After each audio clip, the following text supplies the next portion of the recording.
Ok. Como que o senhor enxergou a reação do meio jurídico ao posicionamento do Supremo sobre a questão da prisão em segunda instância? Eu sempre tive comigo que não era necessário aguardar o recurso especial junto ao Superior de Justiça, nem o extraordinário junto ao Supremo Tribunal Federal.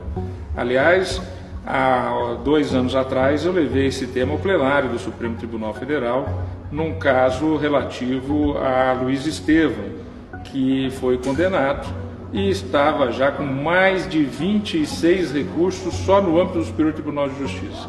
Quando eu recebi o processo em meu gabinete, ele estava naquele dia, era o último dia para decidir, porque no dia seguinte já haveria a prescrição. Ou seja, se eu não tivesse tomado uma atitude drástica de entender aqueles recursos protelatórios, o que foi confirmado pelo colegiado, ele estaria solto, porque teria prescrito através deste artifício de inúmeros e inúmeros recursos. Então eu penso que essa decisão do Supremo Tribunal Federal foi correta, porque havendo já os juízos ordinários que julgam o fato, os tribunais superiores julgam a legalidade. Ele não julga se o fato ocorreu ou se o fato não ocorreu, ele julga a legalidade. A não ser naqueles casos em que originariamente o Supremo tem que julgar, que são os casos chamados de autoridades com foro de prerrogativa de função, como os parlamentares e os ministros. Pois bem, mas nos casos normais, o que ocorre? Um juiz na sua cidade, o Tribunal de Justiça, o Tribunal Regional Federal, no seu estado, na sua região, é que analisa se o fato ocorreu, se o fato não ocorreu, se houve culpa, se não houve culpa. O que os tribunais superiores decidem? Se aquilo ocorreu dentro da legalidade.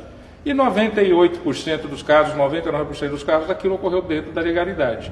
Então, a execução imediata não vai impedir, por exemplo, ainda a análise dos habeas corpus, que nós julgamos sempre no Supremo Tribunal Federal, depois de já passar pela instância do Superior de Justiça, depois de já passar por um tribunal local e de um juiz de primeira instância.